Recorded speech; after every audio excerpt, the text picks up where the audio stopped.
पिछले लेक्चर में हम लोग कुछ क्वेश्चंस कर रहे थे रेट के बेसिस पे, जिसमें हम लोग रिएक्टेंट के रेट और प्रोडक्ट के रेट के टर्म्स में जो रिलेशन हम लोगों ने रेट एक्सप्रेशन के थ्रू पढ़ा था, उससे रिलेटेड हम लोगों ने कुछ प्रॉब्लम्स को डिस्कस किया था, राइट।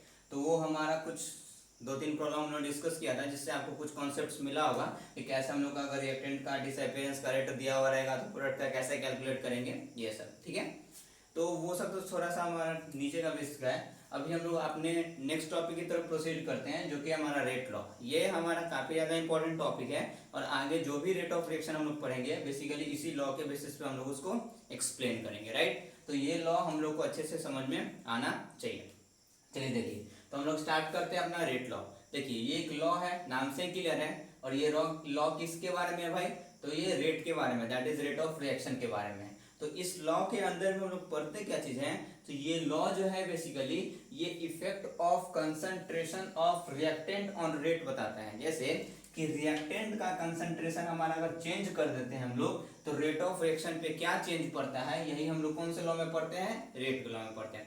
ध्यान में रखना है कि ये लॉ हमेशा कंसंट्रेशन ऑफ रिएक्टेंट और रेट के बीच में रिलेशन को बता रहा है, कंसंट्रेशन ऑफ प्रोडक्ट और रेट के बीच में रिलेशन को नहीं एक्सप्लेन कर रहा है, राइट। तो this law basically establish the relation between concentration of reactant and rate, right. अब ये लॉ क्या है, जनरली हम लोग उसको समझते हैं। जैसे सपोज करो, मान लो कि आपका एक जनरल रिएक्शन है कि उसमें रिएक्टेंट क्या हो रहा है, कुछ रिएक्टेंट है वो किस में आपका कन्वर्ट हो रहा है? प्रोडक्ट में सपोज करो आप कन्वर्ट हो रहा है, राइट। ये आपका जनरल कोई भी रिएक्शन है। अब देखिए, अगर रिएक्शन आप स्टार्टिंग में स्टार्ट करेंगे, जैसे टाइम t इक्वल्स टू 0 की बात करें, तो कुछ ना कुछ कंसंट्रेशन होगा रिएक्टेंट का। सपोज करो आप A0 है, ठीक है। प्रोडक्ट तो उस टाइम कुछ भी नहीं बना हुआ होगा। जबकि अगर time t equals to something time t की बात करें, मतलब जब रिएक्शन कुछ हो चुका है, तभी तो टाइम t हो गया हमारा, तो रिएक्टेंट का कंसंट्रेशन घटेगा कि बढ़ेगा? तो रिएक्टेंट नाम ही से क्लियर होता है कि जो रिएक्ट कर रहा है। अब ये रिएक्ट करेगा तभी तो भाई प्रोडक्ट बनेगा, मतलब रिएक्टेंट का कंसंट्रेशन घटेगा, तो ये हो सकता है हमारा A0 से घट करके कितना हो गया होगा? AT, और ये समथिंग कुछ भी बन गया होगा, सपोज करो इसका वैल्यू अब B है, ठीक है। तो इस केस में अगर A0 और AT के बीच में हम लोग रिलेशन पढ़े, तो कौन ज्यादा कौन कम?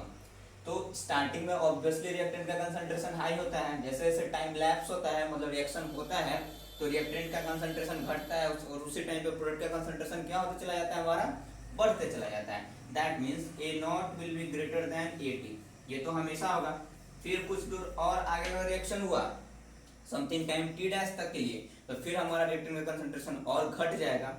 तो ये लॉ बेसिकली रिएक्टेंट के कंसंट्रेशन जो चेंज कर रहा है, तो उसके साथ रेट ऑफ रिएक्शन कैसे कैसे चेंज करेगा, उसका हमारा रिलेशन को एस्टेब्लिश करता है। ऐसा नहीं कि प्रोडक्ट का कंसंट्रेशन भी तो चेंज कर रहा है भाई, इधर 0 था इधर B हो गया, फिर आगे कुछ और हो जाएगा और बढ़ जाएगा, तो इसके टर्म्स में हम लोग नहीं पढ़ते। तो ये लॉ सिंपली रिएक्टेंट के कंसंट्रेशन और रेट ऑफ रिएक्शन के टर्म्स में हम लोग को रिलेशन को एस्टेब्लिश करता है। अब देखिए ये लॉ बेसिकली क्या है वो मैं आपको पहले एक्सप्लेन करता हूँ, फिर आप स्टेटमेंट लिखेंगे, ठीक है।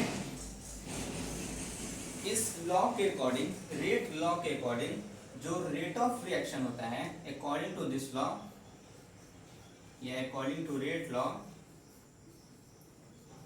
सिंपल सा स्टेटमेंट है, अकॉर्डिंग टू रेट लॉ, जो ROR रेट ऑफ रिएक्शन होता है, rate of reaction is directly proportional to the concentration of reactant raise to the power something n। मैं हर चीज को आपको बता रहा हूं। ROR आपको समझ में आ रहा है? ROR is nothing, it is simply the rate of reaction. ROR क्या है आपका? This is basically rate of reaction, reaction का रेट हो गया आपका, राइट। ये आपका स्क्वायर ब्रैकेट समझ में आ ही रहा है, ये किस चीज को रिप्रेजेंट कर रहा है? तो this is representing the concentration. Concentration generally हम लोग लेते हैं किस चीज में है? तो हम लोग ऑब्वियसली उसको हमेशा लेते हैं मोलैरिटी में, राइट। ये तो रिएक्टेंट आपको समझ में आ ही रहा है, रिएक्टेंट का कंसंट्रेशन। और ये जो पावर में n है ना, this n is basically called the order of reaction. क्या हम लोग इसको बोलते हैं? Order of reaction. ऑर्डर क्या होता है, नहीं होता है, कैसे कैलकुलेट किया जाता है, वो सब मैं आपको बताऊंगा। पहले इस लॉ को समझते हैं, ठीक है। अकॉर्डिंग टू दिस लॉ, इस लॉ के according rate of any chemical reaction is directly proportional to the concentration of reactant raised to the power something n, where n is what? n is the order of reaction. What is order of reaction ये सब मैं पढ़ाऊंगा, हम लोग कैसे इसको determine करते हैं ऑर्डर को ये भी आपको बताऊंगा। तो समझ में आई बात? तो आप पहले इसका स्टेटमेंट लिख लीजिए।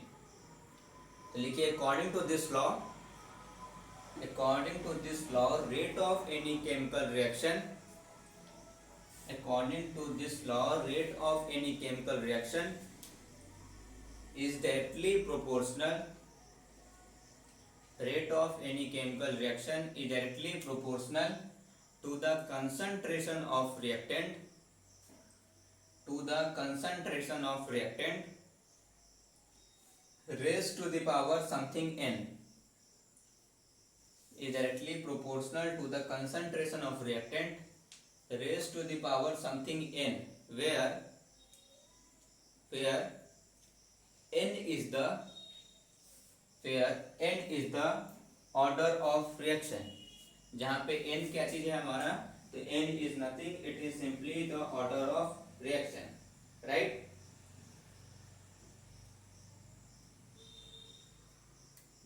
n is the order of reaction, clear? समझ में आया? अब देखो कहीं भी अगर रिएक्शन हमारा स्टार्ट हुआ, स्टार्टिंग ऑफ द रिएक्शन की मैं बात कर रहा हूँ, तो उस टाइम पे रिएक्टेंट का कंसंट्रेशन मैक्सिमम रहेगा। क्यों? क्योंकि रिएक्शन स्टार्ट हुआ तो अभी बीकर में प्रोडक्ट तो कुछ बना नहीं होगा, तो सारा का सारा आपका रिएक्टेंट ही होगा, तो the concentration of reactant will be maximum. अब जैसे जैसे रिएक्शन होते चला जाएगा रिएक्टेंट का कंसंट्रेशन घटते चला जाएगा और प्रोडक्ट का कंसंट्रेशन बढ़ते चला जाएगा। ये तो आपको क्लियर है। दैट मीन्स इनिशियल जब हम लोग स्टार्ट करेंगे रिएक्शन को तो रिएक्टेंट का कंसंट्रेशन मैक्सिमम, अगर ये वैल्यू मैक्सिमम तो उस टाइम रेट ऑफ रिएक्शन भी क्या होगा हमारा, मैक्सिमम होगा, नहीं होगा? ऑब्वियसली होगा, क्योंकि रिएक्टेंट का कंसंट्रेशन उस टाइम सबसे ज्यादा है जैसे ही हम लोग ने रिएक्शन को स्टार्ट किया है, मतलब इनिशियल टाइम पे, इनिशियल फेज में, राइट?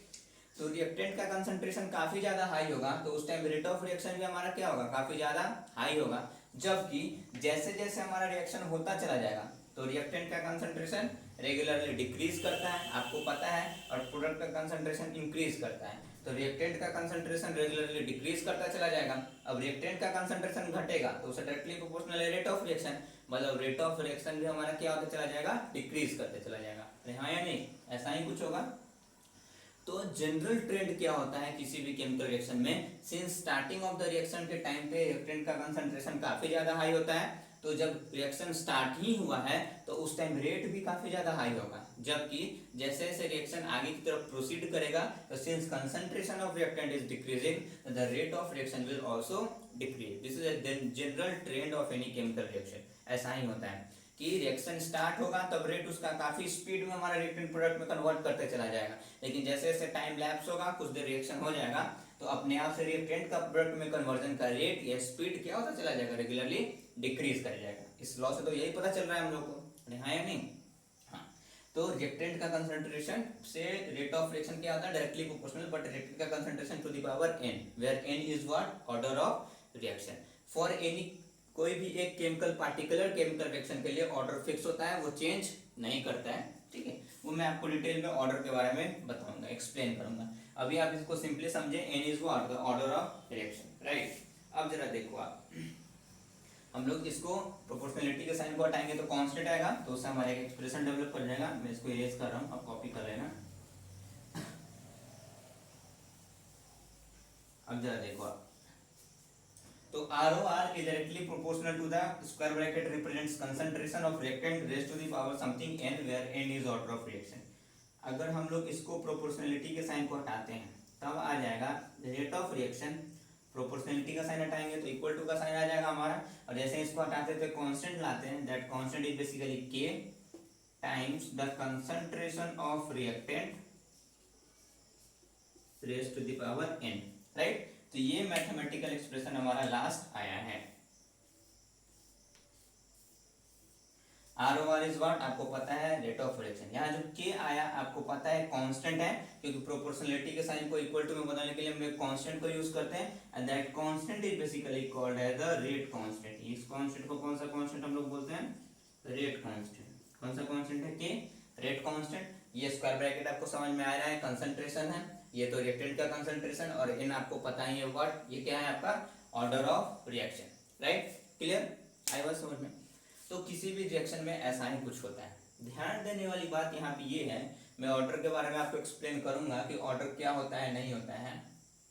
लेकिन ध्यान देने वाली बात यहाँ पे ये है कि ये एक कांस्टेंट है और इस कांस्टेंट का भी इफेक्ट किसी ना किसी चीज पे होता है, क्योंकि जनरल जितना भी कांस्टेंट होता है सारा का सारा टेम्परेचर डिपेंडेंट तो होता ही होता है, कि अगर आप टेम्परेचर जैसे से चेंज करोगे तो कांस्टेंट भी क्या होता चला जाएगा, चेंज करते चला जाएगा। और सेकेंड फैक्टर कोई भी कांस्टेंट का चेंज होने का होता है नेचर ऑफ रिएक्टेंट या नेचर ऑफ जो भी सब्सटेंस हम लोग यूज कर रहे हैं। जैसे अगर रिएक्टेंट हमारा कुछ भी है, सपोज करो PCl5, तो उसके लिए रेट कांस्टेंट का वैल्यू कुछ और होगा, और रिएक्टेंट हमारा सपोज करो NH3 हो गया, तो रिएक्टेंट ही चेंज कर गया, सब्सटेंस ही चेंज कर गया, तो अगर सब्सटेंस चेंज करेगा तो रेट कांस्टेंट भी चेंज करेगा। इस एक्सप्रेशन को हम लोग डिटेल में जो स्टडी करेंगे ही करेंगे। पहले आप लिखिए यहाँ पे कि रेट कांस्टेंट किस किस फैक्टर पे डिपेंड करता है, तो आप टॉपिक दीजिए रेट कांस्टेंट। रेट कांस्टेंट ये एक्सप्रेशन ध्यान में रखना है कि rate of reaction is equal to K time the concentration of reactant raise to the power order of reaction, right. अब देखिए रेट कांस्टेंट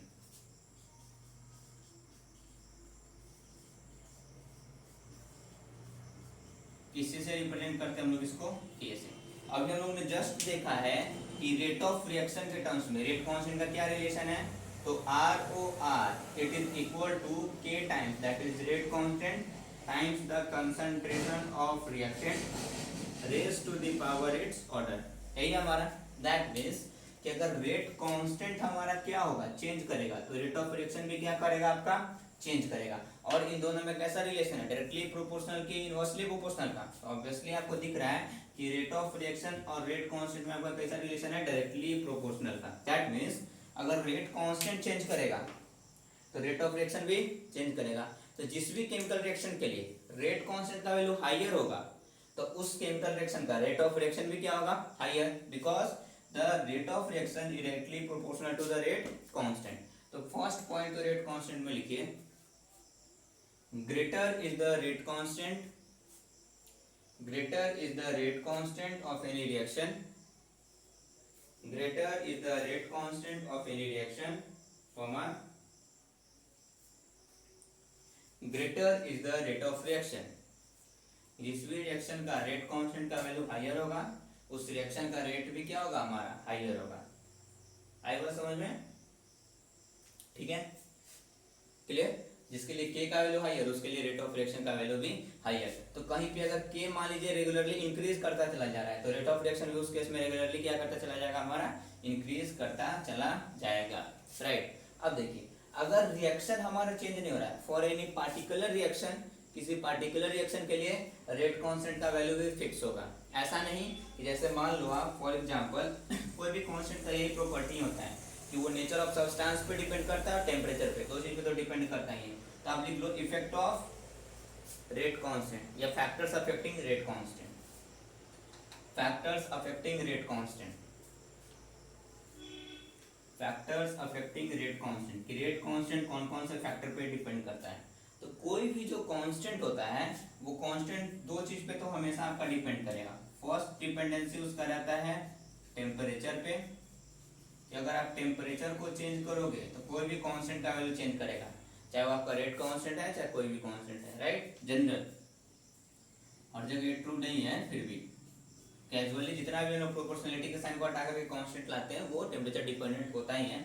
और दूसरा हमारा वो नेचर ऑफ सब्सटेंस पे डिपेंड करेगा कि जिस भी सब्सटेंस को ले रहे हैं अगर वो सब्सटेंस ही आपने चेंज कर दिया तब भी रेट कांस्टेंट चेंज करेगा ही करेगा। जैसे फॉर एग्जांपल एक बार हम लोगों ने रिएक्शन कराया, सपोज करो ये कि PCl5 जो है ये आपका ब्रेक कर रहा है PCl3 में और Cl2 गैस इवॉल्व हो रहा है। तो इस रिएक्शन के लिए अगर रेट कांस्टेंट का वैल्यू सपोज कीजिए आपके लिए K1 है, the value of rate constant is K1, तो अगर हमारा रिएक्शन ही चेंज कर गया कि अब हमारा रिएक्टेंट हो गया अमोनिया और ये डिकम्पोज कर रहा है आपका नाइट्रोजन गैस में और कौन सा गैस में, हाइड्रोजन गैस में, तो सिंस सब्सटेंस ही चेंज कर गया, इधर में हमारा PCl5 था इधर में हमारा NH3 था, दोनों अलग अलग रिएक्शन है, तो इसके लिए कभी भी रेट कांस्टेंट का वैल्यू K1 नहीं होगा, ये पक्का चेंज होगा, क्या हो जाएगा K2। तो नेचर ऑफ सब्सटेंस पे डिपेंड किया कि नहीं किया, तो कोई भी कांस्टेंट होता है वो सब्सटेंस आप चेंज करोगे तो वो कांस्टेंट भी क्या करेगा, चेंज करेगा। तो फर्स्ट लिख लीजिए nature of substance, nature of substance, देखिए rate constant changes, rate constant changes, rate constant changes when the reactants change. जैसे जैसे रिएक्टेंट को आप चेंज करोगे, क्योंकि रिएक्टेंट की हम लोग जनरल स्टडी कर रहे हैं, प्रोडक्ट की तो बात ही नहीं, रिएक्टेंट चेंज कर जाएगा तो प्रोडक्ट ऑब्वियसली चेंज कर जाएगा। Rate constant changes when reactants change, जब रिएक्टेंट ही चेंज करेगा तब रेट कांस्टेंट चेंज करेगा। ऐसा नहीं कि रिएक्टेंट सेम है और कंसंट्रेशन रिएक्टेंट का चेंज कर रहा है तो रेट कांस्टेंट चेंज करेगा, कभी भी कांस्टेंट ऐसे चेंज नहीं करना है। जैसे कहने का मतलब ये हो गया कि रिएक्शन है हमारा, सपोज करो कि PCl5 gives PCl3 plus Cl2। अगर मान लो कि केस 1, एक केस हम लोग मान रहे हैं जिसमें इसका कंसंट्रेशन सपोज कीजिए कि 2 मोलर है फिलहाल, तो रिएक्टेंट का कंसंट्रेशन यहाँ पे 2 मोलर है, तो सपोज कीजिए इसके लिए, इस रिएक्शन के लिए रेट कांस्टेंट का value is K1।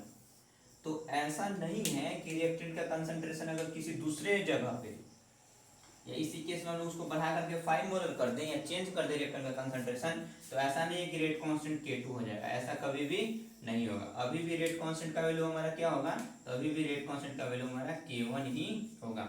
That means rate constant हमारा कंसंट्रेशन पे डिपेंड नहीं करता है, वो सिर्फ और सिर्फ किस चीज पे डिपेंड करता है, नेचर ऑफ रिएक्टेंट पे डिपेंड करता है। रिएक्टेंट अगर हम लोगों ने चेंज किया तो कांस्टेंट चेंज कर जाएगा, जबकि रिएक्टेंट सेम है और रिएक्टेंट का कंसंट्रेशन अगर चेंज कर रहे हैं हम लोग तो वो कभी भी चेंज नहीं करेगा। ये सब ध्यान देने वाली बात है, क्योंकि इसी सब का एप्लीकेशन हम लोग कई जगह क्वेश्चंस में करेंगे, आपको पता ही नहीं होगा कि कहाँ पे रेट कांस्टेंट चेंज कर रहा है कहाँ पे नहीं कर रहा है, तो आपसे क्वेश्चन ही नहीं सॉल्व होगा। ठीक है, मैं बताया सिंपल सा इतना बात कि नेचर ऑफ रिएक्टेंट पे डिपेंड करता है। अगर रिएक्टेंट आप लोगों ने चेंज किया तो रेट कांस्टेंट भी चेंज करेगा। और सेकेंड, कंसंट्रेशन अगर रिएक्टेंट का चेंज किया, रिएक्टेंट वही है, कंसंट्रेशन उसका चेंज कर रहा है तो रेट कांस्टेंट कभी भी चेंज नहीं करेगा।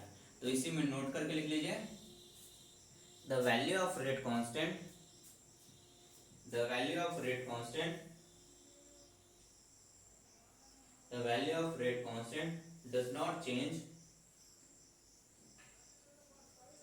the value of rate constant does not change by the change in concentration, the value of rate constant does not change by the change in concentration of reactants, कि reactants का हमारा concentration change हो जाने पे कभी भी हमारा rate constant change नहीं करेगा, लेकिन रिएक्टेंट ही चेंज हो जाने पे रेट कांस्टेंट चेंज कर जाएगा।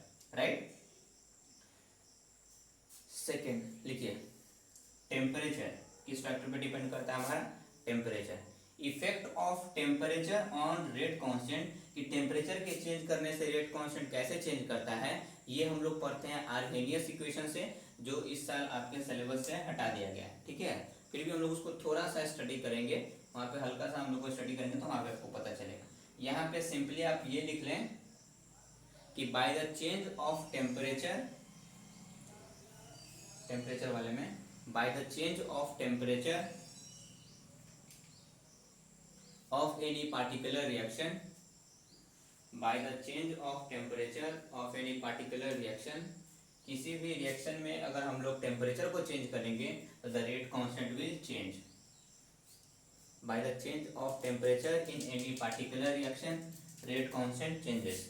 आई बात समझ में, किसी भी रिएक्शन में अगर हम लोगों ने क्या चीज को चेंज किया है, अगर हम लोगों ने टेम्परेचर को चेंज किया या फिर रिएक्टेंट को ही चेंज कर दिया तो हमारा रेट कांस्टेंट भी क्या होता चला जाता है, वो भी चेंज करता है। राइट, क्लियर, होप आपको बात समझ में अच्छे तरीके से आ रही हो। दो ही फैक्टर पे डिपेंड किया, nature of reactant and temperature. कहीं पे ये दोनों चीज चेंज, दोनों में से एक भी चीज चेंज होते हुए दिखेगा, रेट कांस्टेंट हम लोग उस रिएक्शन के लिए बदल देंगे।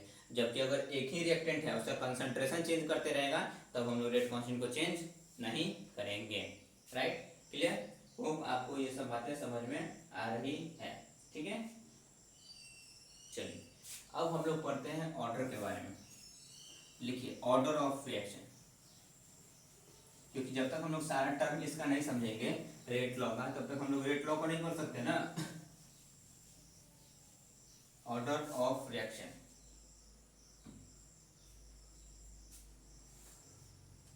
Order of reaction, order of reaction,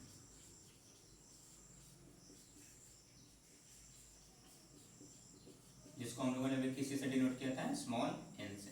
right, order of reaction. देखिए ऑर्डर ऑफ रिएक्शन होता क्या है बेसिकली, तो ऑर्डर जो है किसी भी केमिकल रिएक्शन का, ये थियोरेटिकली डिटरमाइंड हमारा क्वांटिटी नहीं है, इसको हम लोग एक्सपेरिमेंट करके कैलकुलेट करते हैं, ठीक है। तो किसी भी रिएक्शन का क्या ऑर्डर होगा नहीं होगा हम लोग पढ़ करके निकाल नहीं सकते हैं, ये किसी भी रिएक्शन के लिए फिक्स्ड होता है, और इसको हम लोग कैलकुलेट कैसे करते हैं, that is experimentally calculated, experiment करके हम लोग किसी भी पार्टिकुलर रिएक्शन के लिए उसका ऑर्डर निकाल सकते हैं।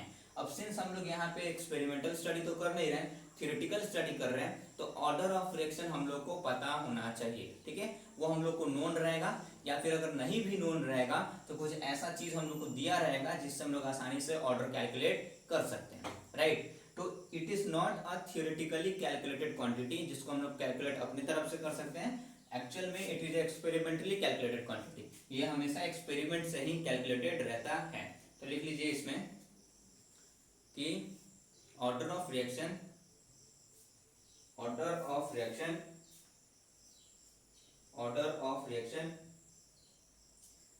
Is a experimental calculated quantity, किसी भी रिएक्शन का जो ऑर्डर है वो एक्सपेरिमेंट से हम लोग कैलकुलेट करते हैं, थियोरेटिकली उसको कैलकुलेट नहीं करते हैं, ठीक है। तो वो तो ऑलरेडी हम लोग को नोन होगा, क्योंकि एक्सपेरिमेंट हम लोग करके पहले किसी भी रिएक्शन का ऑर्डर चेक करेंगे नहीं, ठीक है, तो वो नोन होगा, या फिर अगर नहीं भी नोन होगा तो कुछ ऐसा चीज आपको दिया हुआ रहेगा जिससे वो हम लोग को पता चल जाएगा। तो एक्चुअल में क्या चीज दिया हुआ रहता है जिससे पता चल जाता है, तो हम लोग लिख लीजिए एक पॉइंट और करके, फिर आपको एग्जाम्पल देके मैं समझाऊंगा। इन theoretical study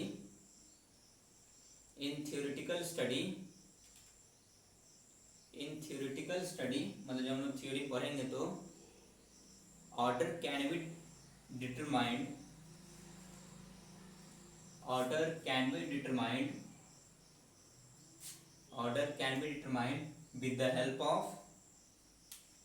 with the help of unit of rate constant. Order can be determined with the help of unit of rate constant. Rate constant के यूनिट से हम लोग ऑर्डर थियोरेटिकली डिटरमाइन कर सकते हैं, ठीक है। जैसे एग्जांपल मैं तो आपको दूंगा, पहले कोई जनरल रिएक्शन कुछ मान लीजिए, जैसे सपोज करो आप कि मान लो कि आपका एक रिएक्शन है A plus B, both are reactants, gives C plus D, right. और इस रिएक्शन को हम लोगों ने बैलेंस किया, तो यहाँ पे A के आगे में आ गया सपोज करो कुछ भी M N, ये suppose this is X and this is Y, right. Capital A B C and D ये क्या है आपका, तो कोई भी केमिकल स्पेसीज है, capital A B C and D are chemical species, कुछ भी होगा, रिएक्टेंट होगा, कोई कंपाउंड, कोई एलिमेंट होगा, कोई कंपाउंड होगा, इस टाइप का कोई आयन हो सकता है। और small m, small n, small x and small y, these are what, तो these are basically stoichiometric coefficient. और स्टोइकियोमेट्रिक कोएफिशिएंट आपको मालूम है क्या होता है, स्टोइकियोमेट्रिक कोएफिशिएंट है बेसिकली आपका जिसको आप लोग यूज करते हैं केमिकल रिएक्शन को बैलेंस करने के बाद जो आता है 1 2 3 कांस्टेंट वैल्यू है। अब जरा आप देखो, अगर इस केस में मैं आपको बोलूं कि रेट लॉ लिखो आप, तो रेट लॉ इस केस में हम लोग क्या लिख सकते हैं, सिंस रिएक्टेंट 2 है हमारा, तो यहाँ पे हम लोग लिख सकते हैं for this reaction rate of reaction, हम लोग रेट लॉ के अकॉर्डिंग लिख रहे हैं, this is basically according to rate law,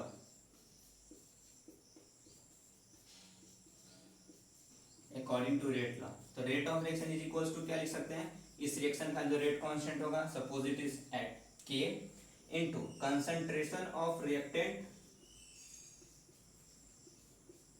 raise to the power its order, यही हमारा होता है। अब देखिए, तो इस केस में ROR it is equal to rate constant suppose करो आप K है, रिएक्टेंट कौन है आपका A भी है और साथ में क्या है B, तो कंसंट्रेशन ऑफ A ये भी रिएक्टेंट है और इसका पावर भी कुछ ना कुछ आएगा। तो ध्यान देने वाली बात यहाँ पे ये है कि इसका पावर आप देखोगे, अच्छा यहाँ पे ये A का स्टोइकियोमेट्रिक कोएफिशिएंट क्या है, स्मॉल m, मतलब पावर चला जाएगा स्मॉल m। ऐसा हो भी सकता है या ऐसा नहीं भी हो सकता है, इस केस में power can be small m, मतलब अगर यहाँ पे 2 है तो सपोज कीजिए तो 2 हो सकता है, या 2 के अलावा कुछ और भी हो सकता है। जैसे फॉर एग्जांपल हम लोग इसको मान लेते हैं स्मॉल a, और b के टर्म्स में अगर हम लोग लिखेंगे तो b कंसंट्रेशन ऑफ b, क्योंकि ये भी रिएक्टेंट है तो रिएक्टेंट का कंसंट्रेशन, टू द पावर हम लोग n लिख देंगे, नहीं, ये समथिंग हो जाएगा b। ठीक है, ध्यान दीजिए इस बात को। इस रिएक्शन के लिए, फॉर दिस रिएक्शन हम लोगों ने ये रेट लॉ के हेल्प से रेट का एक्सप्रेशन लिखा है। ठीक है, तो rate of reaction is equal to K, rate constant समझ में आ रहा है। रिएक्टेंट ए और बी है तो कंसंट्रेशन ऑफ ए और बी दोनों लिए ये भी समझ में आ रहा है। बट यहाँ पे देखने वाली बात यहाँ पे ये है कि यहाँ पे हम लोगों ने पावर ए का स्टोइकोमेट्रिक कोएफिशिएंट m था, लेकिन पावर हम लोगों ने कुछ a लिया है। b का स्टोइकोमेट्रिक कोएफिशिएंट हमारा n था, जबकि पावर हम लोगों ने b लिया है। तो कहने का ये मतलब है यहाँ जो a है, a क्या चीज है, तो ये a इसी टाइप का है, concentration of reactant raise to the power n, मतलब ये ऑर्डर ऑफ रिएक्शन ही है। तो a is called the order of reaction, ये भी तो ऑर्डर ऑफ रिएक्शन ही बता रहा है, बट ये ऑर्डर ऑफ रिएक्शन किसके रिस्पेक्ट में बता रहा है, कौन से रिएक्टेंट के रिस्पेक्ट में बता रहा है, ए के रिस्पेक्ट में बता रहा है। Concentration of reactant raise to the power n, where n is order, और ये रिएक्टेंट का हमारा ऑर्डर हो गया। तो order of reaction with respect to A. तो अगर किसी क्वेश्चन में आपसे पूछा कि अगर ये expression directly rate of reaction का दिया हुआ है कि ROR is equal to k into concentration of a to the power small a into concentration of b to the power small b, और आपसे पूछ दिया what is the order of reaction with respect to a, a reactant के respect में order क्या है, तो a का पावर देखेंगे कितना है, स्मॉल a, तो small a is what, this is the order of reaction with respect to a। जबकि स्मॉल b को हम लोग क्या बोलेंगे, this is basically the order of reaction with respect to दूसरा reactant that is b, right, आई बात समझ में। तो ये जो order of reaction with respect to a है, क्या ये a के स्टोइकोमेट्रिक कोएफिशिएंट के इक्वल भी हो सकता है या अलग भी हो सकता है, तो it may be equal to the stoichiometric coefficient, या तो सेम हो सकता है नहीं तो अलग भी हो सकता है। जरूरी नहीं है कि यहाँ पे अगर वैल्यू 1 है तो यहाँ पे वैल्यू 1 है, यहाँ पे वैल्यू अगर 5 है तो यहाँ पे वैल्यू 5 है, 5 आ सकता है या फिर कुछ और भी हो सकता है, because this order is experimental calculated quantity, ये तो हम लोग एक्सपेरिमेंटली कैलकुलेट करेंगे, whereas m ये तो हमारा थियोरेटिकली कैलकुलेटेड है, हम लोग इसको बैलेंस करके कर रहे हैं, तो दोनों सेम आ भी सकता है या दोनों सेम नहीं भी आ सकता है। ठीक है, तो फॉर दिस रिएक्शन आप रेट ऑफ रिएक्शन का ये लिखिए वैल्यू, इसको कॉपी करो आप और लिख लो order of reaction, order of reaction note करके यहाँ पे लिख लो, ज्यादा अच्छा रहेगा। Order of reaction with respect to any reactant, order of reaction with respect to any reactant may be or may not be equal, may be or may not be equal, may be or may not be equal to its stoichiometric coefficient, to its stoichiometric coefficient. मतलब किसी भी reaction के लिए हमारा किसी भी reactant के terms में ऑर्डर, जैसे रिएक्टेंट ए के टर्म्स में ऑर्डर था स्मॉल है, ये या तो ए के स्टोइकोमेट्रिक कोएफिशिएंट के इक्वल भी हो सकता है या इक्वल नहीं भी हो सकता है, राइट। ठीक है, लिख लिया, मे और may not be equal to its stoichiometric coefficient. ऐसा क्यों होगा, because order of any chemical reaction it is a experimental calculated quantity, whereas the stoichiometric coefficient ये तो हम लोग theoretically put करते हैं to balance the chemical reaction, right। तो it may be equal, या तो किसी किसी केस में बराबर भी आ सकता है या नहीं भी आ सकता है बराबर। ठीक है, तो ऑर्डर के बारे में एक और चीज आपने जाना कि ये stoichiometric coefficient of any reactant के इक्वल में हो भी सकता है या नहीं भी हो सकता है। तो अगर A क्या है, this is the order of reaction with respect to reactant A, what is B, small b, this is the order of reaction with respect to reactant P। अगर इस रिएक्शन का मैं ओवरऑल ऑर्डर पूछूं तो overall order of this reaction, overall order of reaction, तो overall order of reaction क्या होता है कि रिएक्टेंट का टोटल पावर कितना है n, तो A भी रिएक्टेंट है B भी रिएक्टेंट है, इसका पावर A और इसका पावर B, तो overall order of this reaction will be basically equal to the A plus B, इसके इक्वल में हो जाएगा A plus B, that means order with respect to A as well as the order with respect to B, अगर दोनों को add कर देंगे that will be the overall order of the reaction. Clear, समझ में आई बात। कुछ नहीं बताया मैं, सिंपल सा बात इतना ही बताया हूँ कि ऑर्डर एक ऐसा क्वांटिटी है जो एक्सपेरिमेंटली कैलकुलेट करते हैं, ये थियोरेटिकली हम लोग कैलकुलेट नहीं करेंगे। अब हम लोग जब यहाँ पे क्वेश्चन सॉल्व करेंगे तो हम लोग ऑर्डर किसी भी रिएक्शन के लिए अगर दिया हुआ है तब तो अच्छी बात है, अगर नहीं दिया हुआ है तो हम लोग उसको यूनिट ऑफ रेट कांस्टेंट से डिटरमाइन करते हैं, जो मैं अभी आपको सिखाऊंगा, राइट। और उसके बाद मैं ये बताया कि किसी भी रिएक्शन के लिए, केमिकल रिएक्शन के लिए order with respect to any reactant, किसी भी रिएक्टेंट के बेसिस पे जो ऑर्डर होता है वो या तो उसके स्टोइकियोमेट्रिक कोएफिशिएंट के बराबर भी हो सकता है या बराबर नहीं भी हो सकता है, ठीक है। फॉर एग्जांपल, जैसे अगर एग्जांपल मैं लिखूं,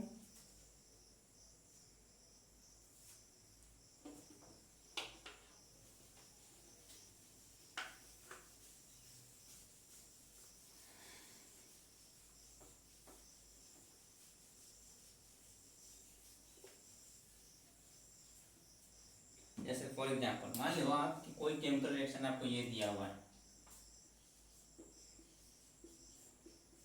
2A + 3B + 4C is giving something product. Product से तो हम लोग को रेट लॉ में मतलब ही नहीं है, ठीक है। अगर इस रिएक्शन का आपको मैं बोल दूं कि आप ऑर्डर लिखो, सॉरी रेट ऑफ रिएक्शन लिखो रेट लॉ के बेसिस पे, तो ROR इज इक्वल टू लिख सकते हैं हम रेट कांस्टेंट, जो भी इस रिएक्शन का कांस्टेंट होगा rate constant K into concentration of reactant. तो एक बार तो A रिएक्टेंट है टू द पावर या तो 2 हो भी सकता है या 2 नहीं भी हो सकता है, तो हम लोग कुछ लिख देते हैं स्मॉल a सपोज। तो ये this small a can be equal to 2 और can not be equal to 2, ठीक है, क्योंकि ये स्मॉल a तो एक्सपेरिमेंटली कैलकुलेट किया और ये तो हम लोगों ने बैलेंस करने के लिए यूज किया into concentration of b to the power या तो 3 हो भी सकता है किसी केस में, नहीं भी हो सकता है, तो हम लोग b मान लेते हैं into concentration of c to the power 4 हो भी सकता है या नहीं भी हो सकता है, राइट, क्लियर। तो जरूरी नहीं है कि ये A 2 के बराबर में ही हो, B 3 के बराबर में ही हो, C 4 के बराबर में हो भी सकता है या फिर नहीं भी हो सकता है। मैं आपको टाइप्स ऑफ केमिकल रिएक्शन पढ़ाऊंगा तो वहाँ पे आपको 2 टाइप का रिएक्शन बताऊंगा, तो वहाँ पे बताऊंगा कि किस केस में इक्वल होता है और किस केस में इक्वल नहीं होता है स्टोइकियोमेट्रिक कोएफिशिएंट के, वो आपको लेटर में आगे पढ़ाऊंगा, ठीक है। अगर मैं आपसे पूछ दूं इस रिएक्शन के लिए रेट ऑफ रिएक्शन का रेट लॉ लिखा हुआ है, तो इस रिएक्शन के लिए मैं पूछ दूं what is the order of reaction with respect to B, इस रिएक्शन का ऑर्डर ऑफ रिएक्शन कितना है विथ रेस्पेक्ट टू बी, तो बी वाले पे जाएंगे, उसका पावर कितना है स्मॉल बी, तो this is the order of reaction with respect to B. अगर मैं पूछ दूं what is the overall order, तो the overall order will be the sum of all the orders that is a + b + c, right, clear. कोई confusion है नहीं होनी चाहिए, ठीक है। ये सब आपको मैं अभी बता ही रहा हूँ कैसा ऐसा कुछ होता है, ठीक है, चलिए, राइट। चलिए नेक्स्ट पॉइंट करके ऑर्डर में लिख लीजिए,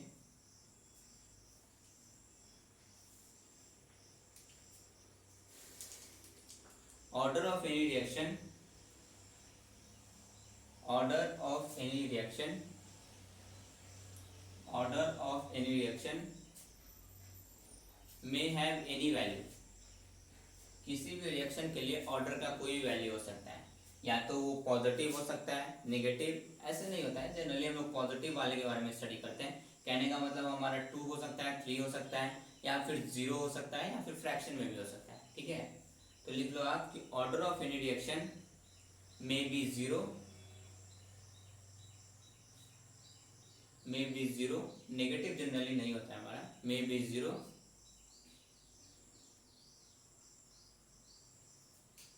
मे बी 0 और any positive value in fraction also, मतलब पॉजिटिव वैल्यू 2 3 5 हो सकता है, 1 भी हो सकता है, 0 भी हो सकता है, 5/2 भी हो सकता है, समथिंग कुछ भी हो सकता है, नेगेटिव वैल्यू जनरली हमारा नहीं आता है, ठीक है, समझ में आएगा। तो कहीं पे ऐसा नहीं कि किसी के रिस्पेक्ट में ऑर्डर 0 आ गया, अरे ये तो गलत ही आ गया, ऐसा नहीं, वो आ सकता है, ठीक है। किसी रिस्पेक्ट में फ्रैक्शन में आ गया तो अरे यार ऐसा नहीं होना चाहिए, तो ऐसा भी आ सकता है, ठीक है, आएगा समझ में।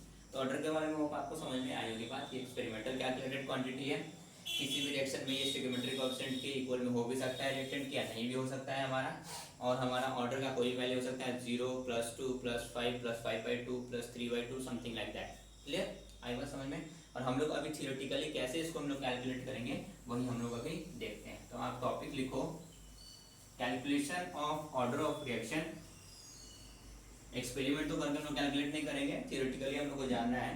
तो calculation of order of reaction अभी मैं आपको लिखवाया था, किसके हेल्प से हम लोग थियोरेटिकली इसको निकाल सकते हैं, with the help of unit of rate constant. देखिए calculation of order of reaction with the help of rate constant, rate constant की हेल्प से हम लोग ऑर्डर कैसे कैलकुलेट करेंगे वो हम लोग जानते हैं, ठीक है। अब देखिए, अगर हम लोग रेट लॉ के अकॉर्डिंग लिखें तो according to rate law,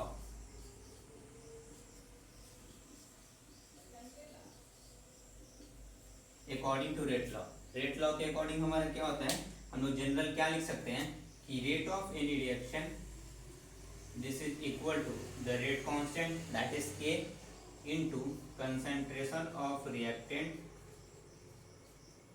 raise to the power n that is order.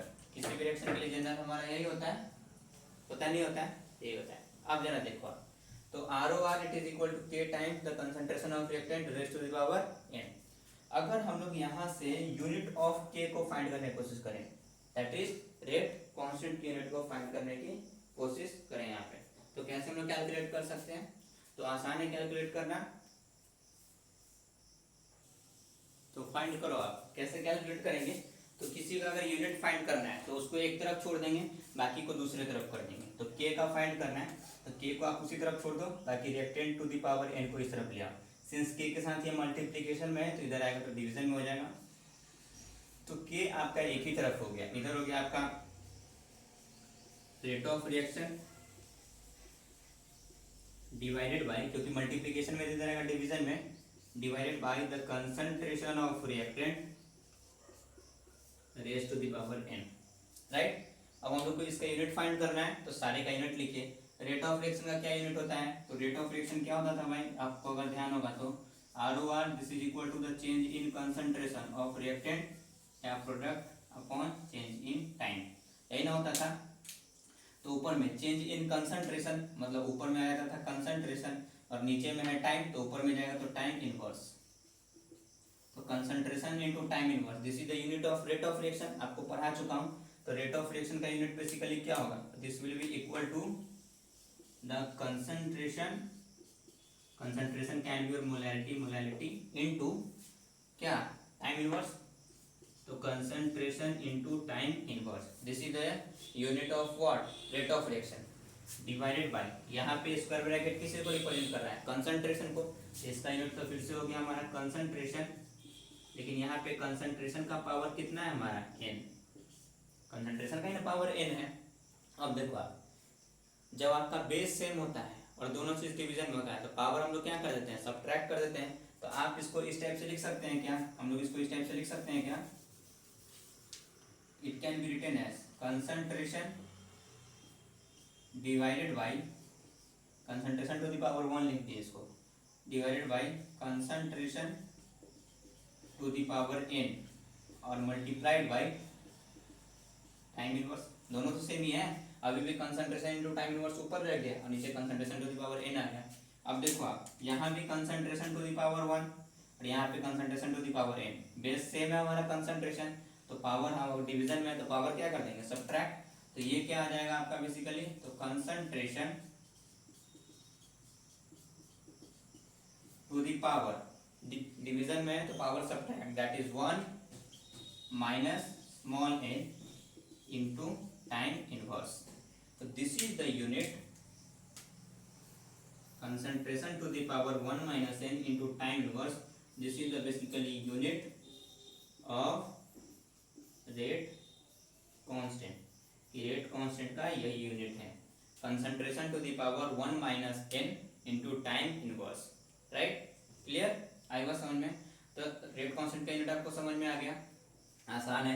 Rate of reaction का यूनिट होता है कंसंट्रेशन इनटू टाइम इनवर्स और इसका हमारा रिएक्टेंट का कंसंट्रेशन ही सही है, तो concentration to the power n जो कि ऑर्डर है, तो हमारा जब बेस सेम है कंसंट्रेशन टू द पावर 1 और concentration to the power n, तो बेस सेम दोनों डिवीजन में तो पावर सब्ट्रैक्ट, तो 1 माइनस n, तो concentration to the power 1 minus n into time inverse this is the unit of rate constant, right, clear. ये हमारा क्या आ गया, यूनिट ऑफ रेट कांस्टेंट, ठीक है। जैसे वैल्यू क्या क्या इसका हो सकता है, फॉर एग्जांपल कॉपी करते जाओगे आप पॉज कर करके, यूनिट क्या क्या इसका हो सकता है, मान लीजिए कि कहीं पे n का वैल्यू 0 है, तो फॉर एनी रिएक्शन जिसके लिए n का वैल्यू 0, तो n का वैल्यू 0 तो concentration to the power 1 minus n, तो n का वैल्यू 0, तो ये हो जाएगा आपका यूनिट क्या हो जाएगा directly, concentration to the power 1 minus 0 into time inverse, तो into time inverse that is it is equal to concentration to the power 1 minus 0 that is 1, तो कंसंट्रेशन इनटू टाइम इनवर्स। तो कहीं पे n इज इक्वल टू 0 तो unit concentration into time inverse, ठीक है। तो कहीं पे भी आपको कंसंट्रेशन इनटू टाइम इनवर्स अगर मान लीजिए यूनिट दिया हुआ है कि मान लीजिए क्वेश्चन दिया हुआ है कि for a given reaction of something this reactant is changing into product, इसके लिए रेट कांस्टेंट का वैल्यू आपको दिया हुआ है 3.2 into 10 to the power suppose -5 molarity per second. तो अब आपको के का वैल्यू नहीं देखना है, उसका यूनिट देखना है। तो के का यूनिट हम लोगों ने देखा तो क्या है, मोलैरिटी दैट इज कंसंट्रेशन, और second inverse that is time inverse. मतलब इस पे फिट किया मतलब n का वैल्यू कितना 0। तो इस रिएक्शन के लिए हम लोग को अपने आप से पता चल गया कि n का वैल्यू कितना हो गया 0, और n का वैल्यू 0, और n होता है क्या चीज है, order. That means this is which order reaction, n का वैल्यू 0 आ गया और n होता है order, so this is zero order reaction. समझ में आया बात कैसे हम लोग डिटरमाइन किए, तो इस टाइप से हम लोग डिटरमाइन करते हैं। तो अभी आपको फुली ये सब समझ में आया होगा कि कैसे हम लोग रेट कांस्टेंट का यूनिट निकालें, रेट कांस्टेंट किन किन फैक्टर पे डिपेंड करता है। तो नेक्स्ट लेक्चर में आपको इसी को कैलकुलेट करना बताऊंगा कि रेट कांस्टेंट का दिया रहेगा आपको वैल्यू, उसका यूनिट, तो कैसे कैसे हम लोग ऑर्डर को डिटरमाइन करेंगे, और उसके बाद हम लोग अलग अलग ऑर्डर ऑफ रिएक्शन को डिटेल में स्टडी भी करेंगे, जिसमें हम लोग को 2 ऑर्डर पढ़ना है, 0 order and first order, right. Hope आपको ये सब चीज़ें समझ में आई होगी, आप इसको अच्छे से रिवाइज करोगे, क्योंकि आज के क्लास में जो भी चीज़ पढ़े हम लोग बिल्कुल टोटली डिफरेंट था पिछले की चीज़ों से, और नया भी था। तो आप इसको हमेशा मेमोराइज करके रखेंगे, तभी हम लोग को आगे अच्छे से समझ में आएगा। ओके, होप आपको चीज़ें समझ में अच्छे तरीके से आई होंगी। Okay, thank you so much.